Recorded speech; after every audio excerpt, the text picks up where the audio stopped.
Please subscribe and press the bell icon to get latest updates of নির্ঝরের স্বপ্ন। আপনারা শুনছেন কাহানি।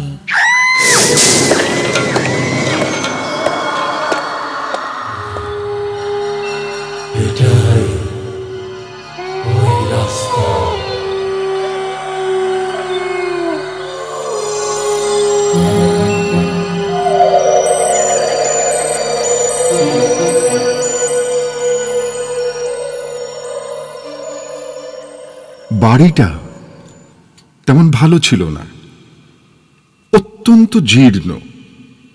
সংস্কারের অভাবে তার চারধারের দেয়ালে নানা জায়গাতেই ভেঙে পড়েছে, কিন্তু সে ভাঙা দেওয়ালের ফাঁক দিয়ে সুদূর নীল পাহাড় আর শালের জঙ্গল চোখে পড়ে। ছোট খড়ের দেয়াল বাড়িটার সংকীর্ণ বারান্দায় দাঁড়িয়ে কতদিন অমলা দূরের নীল পাহাড় শ্রেণীর দিকে চেয়ে আর চোখ ফেরাতে পারেনি। এমনটি সে আর কখনো দেখেইনি। বাংলার সমতল আগাছা আচ্ছন্ন পল্লীর মেয়ে সে। কাজ করতে করতে দিনে অন্তত 100 বার সে বারান্দায় খানিকক্ষণের জন্য দাঁড়িয়ে দূরের পাহাড়ের দিকে চেয়ে থাকে। স্বামীকে অন্তত 100 বার ঘুরিয়ে ফিরিয়ে সেই এক কথাই বলে, ভারী সুন্দর দেশ না গো। বিভূতিভূষণের অত উৎসাহ নেই, শুধু সংক্ষেপে হু বলে সায় দেয়। পৃথিবীর সৌন্দর্য দেখা এবং তারিফ করা সময় তার নেই, তাকে অনেক কিছু ভাবতে হয়। 1 মাসের ছুটি মঞ্জুর হয়েছে, ছুটি বাড়াবার জন্য আর একটা দরখাস্ত করতেই হবে, কিন্তু মনিবেরা গ্রাহ্য করবে বলে মনে হয় না। অথচ অমলা 1 মাসে কি বা এমন সারবে? দিন 20 তো হয়েই গেল, তবু নিয়মিত জ্বর এখনো আসছে। এখানকার লোকেরা অবশ্য বলে অন্তত 3 মাস না থাকলে নাকি এখানকার জলবায়ু ভালো করে গায়েই বসে না। কিন্তু 3 মাস ছুটি যদি না মেলে, এখানকার খরচ কুলাবে কেমন করে? সাহস করে ভগবান ভরসা করে সে রুগ্ন স্ত্রীকে নিয়ে চেঞ্জে এসেছে, কিন্তু সাহসের তো একটা সীমা আছে। চেঞ্জের জায়গা হিসেবে বাড়িটার ভাড়া অত্যন্ত অল্পই বটে, কিন্তু সেই অল্প যে তার কাছে দুর্বহ বোঝা। অমলা ইতিমধ্যে আর একটা কি যেন মন্তব্য করে, কিন্তু সে শুনতে পায় না। অমলা একটু গলা চড়িয়ে বলে, হ্যাঁ গো, কালা হলে নাকি? হ্যাঁ, তো কি ভাবছো বলো দেখি। বিভূতি একটু অসহিষ্ণু হয়ে বলে, শোনো, তোমার ওই একঘেয়ে এ সুন্দর তা সুন্দর শুনতে আর ভালো লাগে না বাপু। সুন্দর দেখে তো আর পেট ভরবে না। অমলা উচ্ছ্বাসের মধ্যে বাধা পায়, বাধা পেয়ে লজ্জিত হয়ে ওঠে, আর সঙ্গে সঙ্গে অত্যন্ত ক্ষুণ্ণও হয়। স্বামীর ভাবনা যে কি তা সে জানে না এমন নয়, কিন্তু স্বামী নিজেই তাকে বারবার সকল ভাবনা ত্যাগ করতে বলেছে। চেঞ্জে আসার কথায় খরচের কথা ভেবে সে আপত্তি করেছিল, কিন্তু নানাভাবে বুঝিয়ে তার সে আপত্তি দূর করেছে। প্রথম প্রথম তাদের কি সুখেই কাটছিল। নতুন দেশের সৌন্দর্য বিস্ময় মুগ্ধ চোখে দেখে শুধু নয়, পরস্পরকে বলেও যেন তারা ফুরোতে পারেনি। কিন্তু গত কয়েকদিন হতে স্বামীর ভাব যেন কেমন বদলাতে শুরু করেছে। অমলার মনে হয় দোষ অবশ্য তারই, চেঞ্জে এসেও তাড়াতাড়ি না সেরে ওঠা। এটা তো তার অন্যায়। তবু স্বামীর বিরক্তি সে আশা করে না। মুখখানি ম্লান করে সে ঘরের ভিতর চলে যায়, ভাবে স্বামীর বিরক্তি নিশ্চয় ক্ষণিকের। এখনই সে অনুতপ্ত হয়ে হয়তো ক্ষমা চাইতে আসবে, বা না না না, রাগ করে সে থাকবে না। কিন্তু অনেকক্ষণ কেটে গেলেও বিভূতির আসবার কোনো লক্ষণ দেখা গেল না। অমলা রাগ করবে না ভেবেছিল বলেই বোধহয় তার অভিমান হঠাৎ প্রচণ্ড হয়ে ওঠে। অকারণে স্বামীর সামনে দিয়ে 2-4 বার যাতায়াত করে সে ঘরে এসে হঠাৎ খিল দেয়। আরে দরজায় খিল দিলে কেন গো? কি হলো আবার? অমলা সাড়া দেয় না। বিভূতি 2-4 বার কড়া নাড়ে, খোলবার জন্য অনুরোধ করে, তারপর নিজেই বিরক্ত হয়। খিল খুলতে পিড়াপিড়ি করলে বেশি দেরি হবে এ কথা বুঝে সে নীরবে খানিক বাদে নিজের কাজে চলে যায়। কিন্তু ঘণ্টাখানেক বাদেও ফিরে এসে দরজা বন্ধ দেখে তার খুব রাগ হয়। বিরক্ত হয়ে বলে, সন্ধে হয়ে এলো, বেড়াতে যেতে হবে না? খিল দিয়ে ঘরে বসে থাকলে কি শরীর সারবে? এবার ভেতর হতে অমলা উত্তর দেয়, না, আমি যাব না, আমি বেড়াতে যাব না। এ পোড়া শরীর চিতায় পড়লেই একেবারে সারবে। তার অশ্রুরুদ্ধ কণ্ঠ শোনা যায়, আমি হচ্ছি তোমার আপদ বালাই, মরলেই তোমার হাড় জুড়োয়। উঠতে বসতে দাঁত খিচবে যদি, তাহলে চেঞ্জে আসার দরকার কি ছিল? কি হবে আমার শরীর সেরে? বিভূতির আর সহ্য হয় না। বেশ বেশ, কাঁদো তাহলে ঘরের ভেতরে ইনিয়ে বিনিয়ে। আমি একাই যাচ্ছি বেড়াতে। বলে রাগে সে বের হয়ে গেল। বেড়াতে অবশ্য তার খুব একটা ভালো লাগে না। বাড়ির অদূরে একটা পাথরের উপরে বসে মেয়ে জাতটার এই অবুঝ অভিমানের কথাই সে ভাবে। এত রাগারাগি করবার মতো সে কি বলেছে? আর যদি একটা রূঢ় কথা বেরিয়ে গিয়ে থাকে, তার জন্য কি সন্ধ্যাটা মাটি করতে হয় এমন করে? আর কটা দিনই বা আছে? এই কটা দিনের উপর সে ভরসা করে আছে। অমলার জ্বর সারানো চাই। তার ভেতর এই মূল্যবান দিনের একটি নষ্ট হয়ে গেল ভেবে দুঃখের আর সীমা থাকে না তার। কে জানে কতটা উপকার এই দিনটিতে হতে পারত। হয়তো কাল আর জ্বর আসতো না অমলার। অন্ধকার হতেই সে বিষণ্ণ মনে বাড়ি ফিরে আসে। অমলা ঘর থেকে বের হয়েছে। বেড়াতে না যাক, উনুন ধরিয়ে রান্না চড়াতে ভালোই জানে সে। বিভূতির রাগ পড়ে তখন ক্ষোভে পরিণত হয়েছে। কাছে গিয়ে সে অত্যন্ত স্নেহের স্বরে বলে, মিছিমিছি রাগ করে আজ বেড়ানোটা কেন নষ্ট করলে বলো দেখি? তুমি না ভারী অবুঝ। অমলা কিন্তু ফোঁস করে তিক্ত কণ্ঠে জবাব দেয়, যাও, আর সোহাগ দেখাতে হবে না। নিজে তো বেরিয়ে এসেছো, ব্যাস তাহলেই হলো। বিভূতি আঘাত পেয়েও হেসে স্নিগ্ধ স্বরে বলে, বাবারে, এখনো রাগ যায়নি তোমার? আরে তোমার ভালোর জন্যই বলছি লক্ষ্মীটি, রাগ করে শরীরের ক্ষতি এমন করতে আছে? অমলা রেগে বলে, আমার ভালো তো তুমি খুব চাও। চেঞ্জে আনতে টাকা খরচ হয়েছে বলে মুখটা একেবারে টনটন করছে তোমার। উঠতে বসতে মুখ নাড়া দিচ্ছ তাই। অন্যদিন হলে এর চেয়ে অনেক বেশি হয়তো বিভূতি সহ্য করত।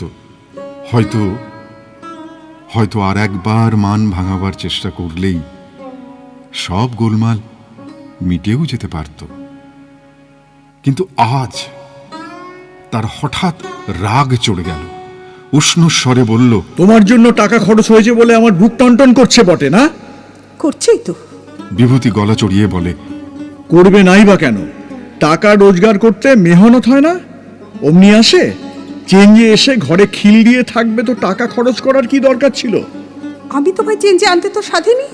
বিভূতি সে কথায় কান না দিয়ে ধরা গলায় বলে, বিয়ে হয় স্তক জ্বালিয়ে পুড়িয়ে মারলো।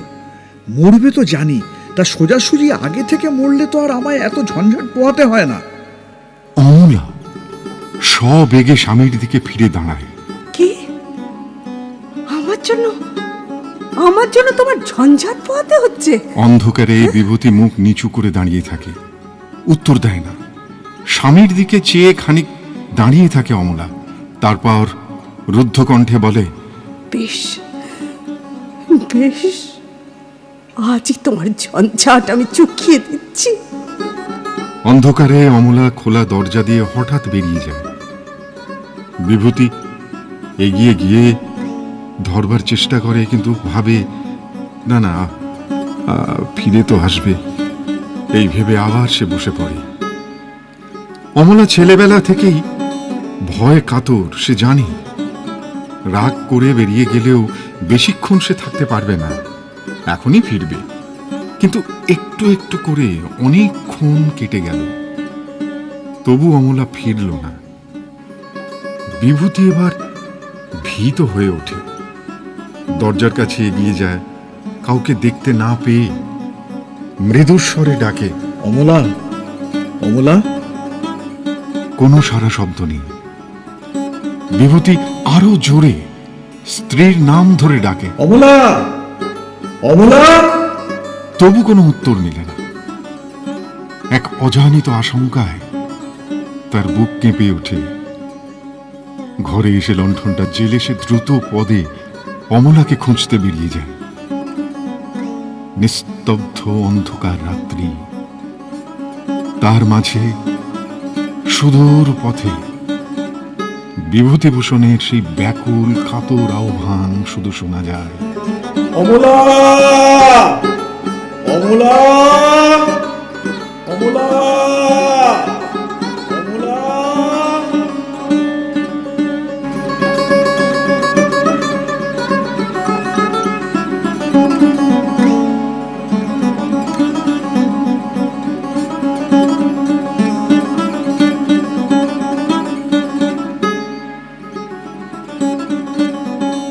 ঘাটশিলার স্টেশনে বসে গভীর এক অন্ধকার রাত্রি আমরা বিভূতি অমলার দাম্পত্য জীবনের এই কাহিনীটা শুনেছিলাম। কেমন করে, কি অবস্থায় শুনেছিলাম তার বিবরণ বড় অদ্ভুত। ছিলাম চক্রধরপুরে, হঠাৎ রমেশের খেয়াল হলো অন্ধকারে মোটর করে গেলুডিতে গিয়ে বিভাসকে চমৎকৃত করে দিতে হবে। আগের দিন সকালবেলা বিভাসের বাড়ি থেকে 3 জন মোটরে করে চক্রধরপুর রওনা হয়েছিলাম। হঠাৎ পরের দিন গভীর রাতে তার দরজায় গিয়ে ডাক দিলে বিস্মিত তো হবারই কথা। শুধু বিভাসকে চমকিয়ে দেবার জন্যই এই রাত্রে এতখানি পথ যেতে হবে, না না না, তেমন স্পৃহা আমার ও বীরেনের কারুরই ছিল না। কিন্তু রমেশের উৎসাহ দমিয়ে রাখা কঠিন। শেষ পর্যন্ত তার প্রস্তাবে রাজিই হতে হলো। গোল বাঁধল শুধু শেফারকে নিয়ে। স্পষ্ট না বললেও ভাবে বোঝা গেল এই অন্ধকার রাত্রে মোটর হাঁকিয়ে যেতে তার বিশেষ আপত্তি আছে। সে সম্বন্ধে সবিশেষ প্রশ্ন করে মনে হলো ভয়টা তার পার্থিব কোনো প্রাণী বা দ্রব্য বিশেষের জন্য নয়, তার ভয় ভৌতিক। এ পথে রাত্রে মোটর চালানো মোটেই নাকি নিরাপদ নয়।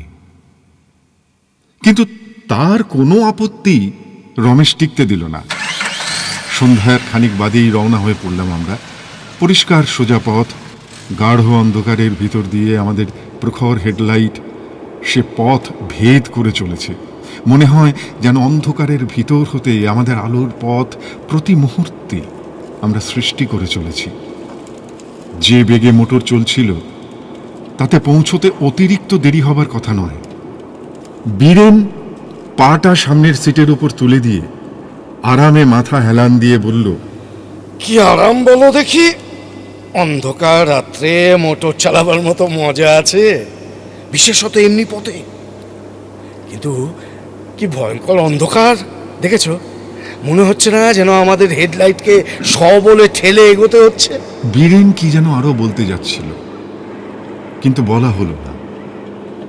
হঠাৎ সার্চ লাইটটা নিভে গেল, আর সেই মুহূর্তে মনে হলো আমাদের চারিধারে অন্ধকার যেন উত পেতে বসেছিল।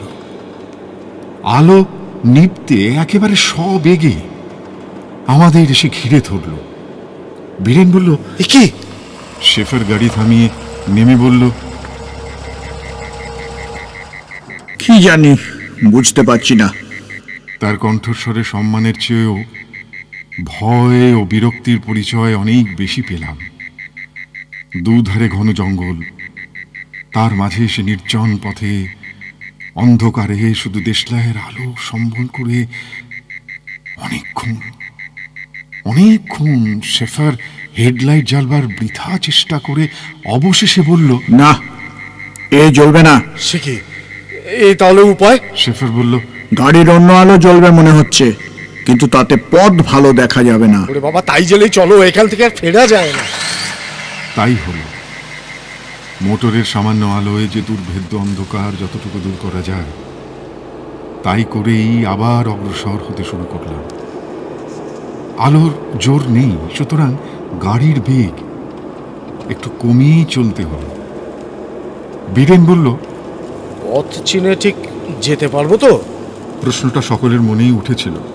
শেফার বলল, তা কেমন করে বলি বাবু, একবার মাত্র তো এ পথে এসেছি, তাও দিনের বেলায়। তার গলায় বিরক্তির স্বর এবার স্পষ্ট, কিন্তু তখন তা লক্ষ্য করবার সময় ছিল না। ভীতভাবে বললাম, না না ঠিক আছে, কিন্তু বলছিলাম যে পথ ভুল হলে এই অজানা জায়গায় কি উপায় হবে বলো তো? শেফার কথা বলল না। মনে মনে বীরেনের ওপর রাগ হচ্ছিল। গোয়ার তুমি করে অন্ধকার রাতে অজানা বিপদ সংকুল পথে এমন করে তার জেদই আমাদের কাল হয়ে দাঁড়ালো। বীরেন তখন বলল, ধরো যদি ইঞ্জিনটা কোনো রকমে খারাপ হয়ে যায়। এবং সেই ভাবনা ভালো করে হৃদয়ঙ্গম করবার আগে আবার বলল, এই সমস্ত বনে বাঘ আছে সেটা জানো তো? আচ্ছা আচ্ছা, মোটর খারাপ হবে কেন? এমন আজগুবি কথা ভাবছি না কেন? কিন্তু তার কণ্ঠস্বরে মনে হলো তার নিজের কথায় নিজেরই আস্থার একান্ত অভাব। তারপর সবাই খানিক নীরবে চললাম। চারদিকে নিস্তব্ধতা ও অন্ধকার। আমাদের ছোট মোটরের ক্ষীণ আলোয় আমরা ক্ষীণভাবে ভেদ করে চললাম। পাশের গাঢ় কৃষ্ণবর্ণ জঙ্গলের আবছা মূর্তি যেন এই উপদ্রবকে প্রতি পদে ভ্রুকুটি করছে মনে হল। মোটরের সামান্য একটি বেয়াড়া শব্দেই বুক কেঁপে উঠছিল আমাদের সবার। এই বুঝি বন্ধ হয়ে যায় সব। কিন্তু মোটর বন্ধ হওয়ার সমান বিপদই শেষ পর্যন্ত হলো। কত মাইল কতক্ষণ ধরে এসেছি ঠিক বলতে পারবো না। হঠাৎ বীরেন বলল, আচ্ছা আচ্ছা, পার হয়ে আসেনি ঠিক দেখেছো তো? দেখেছি বই কি। এরপর আর কি করা যাবে কিছুই ঠিক করতে পারলাম না। এখান হতে আগানো বা পিছনো সমান বিপদ। এই অন্ধকার রাত্রে গহন জঙ্গলের মাঝে এদিক ওদিক ঘুরে মাঝপথে যদি পেট্রোল ফুরিয়ে যায় তাহলেই সর্বনাশ। কি করা উচিত ভাবছি, এমন সময় বীরেন বলল, এই রসো রসো রসো, এটা আলো দেখা যাচ্ছে না? এই দেখো তো। সত্যি আলোই তো বটে। অদূরে কে একজন লণ্ঠন হাতে করে আমাদের দিকে আসছে মনে হলো। কাছে আসতে দেখলাম লোকটি আর যেই হোক প্রিয়দর্শন নয়। অন্ধকার রাতে তাকে হঠাৎ পথে দেখলে আতকিয়ে উঠবার কথা। শীর্ণ দেহ, শীর্ণ ঝাঁকড়া চুল, সেই শীর্ণ মুখে ফনার মতো উঁচিয়ে আছে হাড় বার করা মুখ। আর সেই মুখে সবচেয়ে অদ্ভুত তার কুটোর নিবিষ্ট চোখ দুটো। হঠাৎ মনে হবে বুঝি উন্মাদ। কিন্তু তখন অত বিচারের সময় ছিল না। জিজ্ঞাসা করলাম, আচ্ছা এই রাস্তা কি ইয়েতে মানে ওই গালুডি যাওয়া যায়? লোকটার ধরন ধারণও অদ্ভুত। সে আমাদের কথা কোনো উত্তরই দিল না। হয়তো সে শুনতে পায়নি ভেবে আবার জিজ্ঞাসা করতে যাচ্ছিলাম, এমন সময় অত্যন্ত গম্ভীরভাবে বলল, হ্যাঁ এই পথেই বটে। লোকটির কথার ধরন দেখে কিন্তু কেমন সন্দেহ হলো। বললাম, ঠিক ঠিক জানেন তো আপনি? এতক্ষণে সে অত্যন্ত তীক্ষ্ণ দৃষ্টিতে আমাদের পর্যবেক্ষণ করছিল। আমার কথায় হঠাৎ ক্রুদ্ধ হয়ে বলল, এখানে আমি 20 বছর ধরে আছি, আর আমি গ্যালুটির পথ জানি না। যাক, হয়তো তার কথা সত্য। শেফার আবার গাড়ি ছেড়ে দিল। বললাম, শোনো, যা হবার হয়ে গেছে, এখন চলো, সামনে যতদূর যাওয়া যায়, চলো চলো চলো চলো। বহুক্ষণ, প্রায় ঘন্টা 2 হবে এইভাবে চলবার পর এক জায়গায় এসে কিন্তু আমরা আটকেই গেলাম। সামনে পথ দ্বিধা বিভক্ত হয়ে চলে গেছে। শেফার বলল, কোনটায় যাব বুঝতে পারছি না। এবার সমস্যা সত্যিই দারুণ। দুটো পথই যে ঠিক নয়, এটুকু বুঝবার জন্য বেশি বুদ্ধির দরকার নেই। কিন্তু কোন পথে যাওয়া যায়? গাড়ি থামিয়ে আমরা সেই তর্ক করছিলাম, এমন সময় বীরেন বলল, না, বিধাতা আমাদের সহায় আছে। দেখো দেখো, আরো একটা আলো দেখা যাচ্ছে। এবারেও একটা লোক সে আলো নিয়ে আসছিল বটে। বললাম, এই জঙ্গলের মাঝে মানুষ থাকতে পারে? না না না, এই আমি ভাবিনি, একেবারেই ভাবিনি। এবারের লোকটি কাছে আসতে শেফারি তাকে পথ জিজ্ঞাসা করল। লোকটি বিড়বিড় করে কি বলল শুনতে পেলাম না, কিন্তু শেফারকে দেখলাম তাড়াতাড়ি গাড়ি চালিয়ে দিয়ে রাস্তা সে বুঝেছে এই ভান করে সে গাড়ি এগিয়ে নিয়ে চলল। হঠাৎ বীরেন বলল, দাঁড়ো, এই গাড়িটা থামাতো। তার উত্তেজিত ভাব দেখে সভয়ে বললাম, এই কেন, কি হয়েছে আবার? বীরেন কম্পিত গলায় বলল, লোকটাকে লক্ষ্য করেছো তোমরা? লোকটা? হ্যাঁ। এবং আমাদের উত্তরের অপেক্ষা না করেই বলল, প্রথম যে লোকটা আমাদের পথ বলে দিয়েছিল, একেবারে একেবারে হুবহু সেই লোক তো। আমিও লক্ষ্য করেছি। ঠিক অমনি একটা সন্দেহ আমারও হয়েছিল, কিন্তু ভয় ধরা পড়বার লজ্জায় আমি বলতে পারিনি। বীরেনের কথায় সর্বাঙ্গে কাঁটা দিয়ে উঠল। যথাসাধ্য সাহস সংগ্রহ করবার চেষ্টা করে বললাম, বলছিলাম, বীরেন, মানে তাকে তো প্রায় আমরা ধরো 20 মাইল দূরে তো ফেলে এসেছি, তাই না? 20 মাইল? এতটা? তাই তো মনে হয়। সেই তো আশ্চর্য ব্যাপার, এই জনমানবহীন জঙ্গলের পথে দুবার মানুষের দেখা পাওয়াই এত অদ্ভুত ব্যাপার। তার উপর 20 মাইল পার হয়ে সেই একই লোক। শেফার হঠাৎ গিয়ার বদলিয়ে দ্বিগুণ বেগে গাড়ি ছেড়ে দিল। বললাম, এই কি করছো? কি? আরে আরে আরে দেখে। সে তিক্ত কণ্ঠে বলল, কি করব বাবু, আমার কি প্রাণের ভয় নেই? বললাম, আরে তুমিও দেখেছো নাকি? দেখেই না, অত তাড়াতাড়ি গাড়ি ছেড়ে দিলাম। পর মুহূর্তে আমরা সকলে একসঙ্গে হই হই করে চিৎকার করে উঠলাম,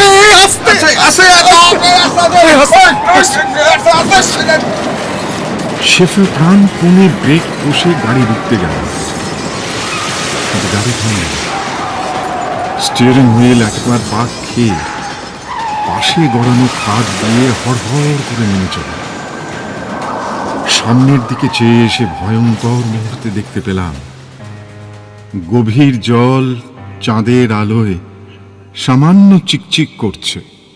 বুঝলাম ওই জলেই আমাদের সমাধি হতে চলেছে।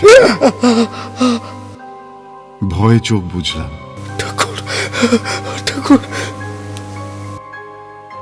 কিন্তু শেষ পর্যন্ত রক্ষা পেলাম।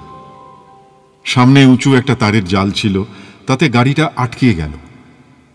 এরকম অবস্থায় গাড়ি উল্টিয়ে যাবারই কথা, কিন্তু ভাগ্যক্রমে তা হয়নি। চোখ খুলে দেখলাম প্রবল ঝাঁকুনি খেয়েও অক্ষত শরীরে আমরা সবাই রক্ষা পেয়েছি। প্রথম কথা বলল বীরেন, আতঙ্কের স্বরে বলল, সেফার লোকটার একেবারে বুকের ওপর দিয়ে গাড়িটা গেছে না? শেফারের পায়ে আঘাত লেগেছিল।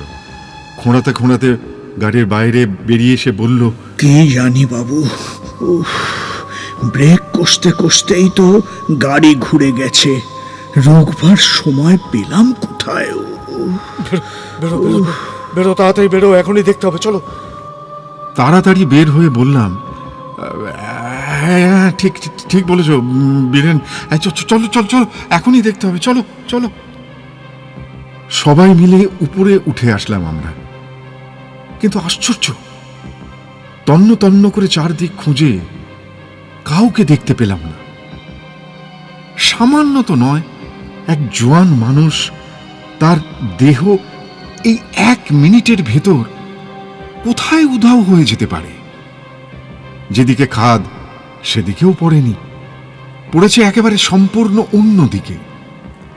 সেখান হতে মৃত বা জীবন্ত কারো 1 মিনিটে অন্তর্ধান হওয়া একেবারেই সম্ভব নয়। বীরেন বলল, এই তাহলে কি হলো ব্যাপারটা? তার কথা শেষ করতে হলো না। একই আতঙ্কে সবারই বুক কাঁপছিল। বললাম, আমি বলে কি, ও মোটর আজ ওঠানো যাবে না, বুঝলে? হ্যাঁ হ্যাঁ, বলছি চল চলো, আমরা সবাই মিলে এগিয়ে যাই। এগিয়ে যাবো? হ্যাঁ। কিন্তু কোথায়? ওই যে দেখো না, ওই যে দূরে কটা লাল আলো দেখা যাচ্ছে, দেখতে পাচ্ছ? ওই যে দূরে। হ্যাঁ, বোধ হচ্ছে একটা স্টেশন হবে, বুঝলে? স্টেশন? হ্যাঁ। বীরেন বলল, কিন্তু আবার আলো? সেদিন অনেক হয়রানির পর অবশেষে পৌঁছেছিলাম আমরা। পথ ভুলে যে কতখানি হয়রানি হয়েছে স্টেশনের নাম দেখেই বোঝা গেল। গালুডি আসতে একেবারে ঘাটশিলায় এসে পৌঁছলাম। গভীর রাত্রি স্টেশনে তখন এক টেলিগ্রাফ মাস্টারই জেগেছিলেন। লোকটি অত্যন্ত ভদ্র, আমাদের সাদর অভ্যর্থনা করে আশ্রয় দিয়ে বললেন, আসুন আসুন আসুন আসুন, বলছিলাম আজকে রাতটা এখানেই কাটিয়ে দিন। বাহ, বেশ বেশ বেশ, খুব ভালো হয়। পছন্দ হয়েছে তো? হ্যাঁ, কাল আপনাদের এই মোটর তোলবার একটা ব্যবস্থা দেখা যাবে। আচ্ছা আচ্ছা আচ্ছা আচ্ছা আচ্ছা। ঘুমোবার ব্যবস্থা এক প্রকার তিনিই করে দিয়েছিলেন, কিন্তু তখন আর ঘুমাবার প্রবৃত্তিও নেই। তাকে দুর্ঘটনার সব কাহিনী বললাম। ভদ্রলোক গম্ভীর হয়ে বললেন, আপনারা জানেন না তাই, না হলে এ অঞ্চলে ওই সাহেব শুভরাও রাত্রে ও পথে মোটর নিয়ে বেরোয় না। আপনারা তো মশাই প্রাণে তবুও বেঁচে গেছেন। 5-6টা মোটর লোকজন সমেত এইরকমই রাত্রে আশ্চর্যভাবে একেবারে চুরমার হয়ে গেছে। সভয়ে বললাম, কিন্তু মানে কি ব্যাপার বলুন তো মশাই? শুনেছি মোটরের ওপরেই নাকি তার যত আক্রোশ। সে কি? সারা রাত নাকি অমনি লণ্ঠন নিয়ে পথে পথে ঘুরে বেড়ায়। ভীত কণ্ঠে জিজ্ঞাসা করলাম, কে? মাস্টারমশাই ধীরে ধীরে বললেন, 10 বছর আগে এখানকারই একটা লোক রাত্রে তার স্ত্রীকে খুঁজতে বেরিয়েছিলেন, আর বাড়ি ফেরেননি। তারপর একটু থেমে বললেন,